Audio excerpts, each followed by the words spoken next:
कि चैनल पे आप सभी का स्वागत है। आप लोग से रिक्वेस्ट है कि दीदी के चैनल को ज़्यादा से ज़्यादा सपोर्ट करिए। एक प्यारा सा चुटकुला नाच गीत लेके आई हैं, कैसे लगेगा कमेंट बॉक्स में बताइएगा और उनके चैनल को ज़्यादा से ज़्यादा सपोर्ट करिएगा फ्रेंड।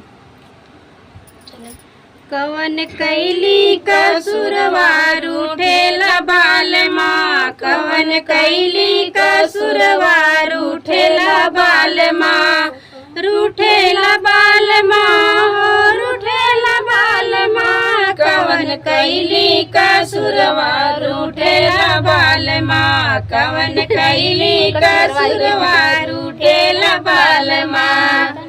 गैली सासू जगावे ना उठेला बाल माँ, गैली सासू जगावे ना उठेला बाल माँ, ना उठेला बाल माँ, ना उठेला बाल माँ, हाथ लइके की तबिया पड़ेला बाल माँ, हाथ लइके की तबिया पड़ेला बाल माँ, कवन कैली कसुरवार उठेला बाल माँ, कवन कैली कसुरवार उठेला बाल माँ।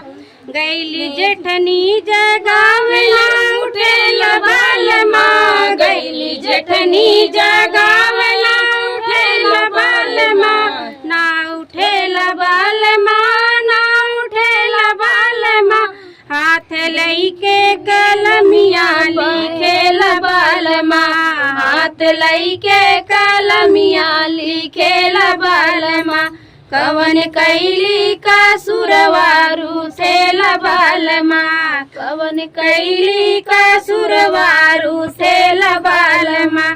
गैली ननदी जगावेला उठेला बाल माँ, गैली ननदी जगावेला उठेला बाल माँ, ना उठेला बाल माँ, ना उठेला बाल माँ, तान सिर से चदरिया सुतेला बाल माँ, तान सिर से चदरिया सुतेला बाल माँ, कवन कैली कसुरवार उठेला बाल माँ, कवन कैली कसुरवार उठेला बाल माँ। गैनी हमहू जगावेला उठेला बाल माँ, गैली हमहू जगावेला उठेला बाल माँ, हे उठेला बाल माँ, हे उठेला बाल माँ, फेंकी सिर से चदरिया हंसेला बाल माँ, फेंकी सिर से चदरिया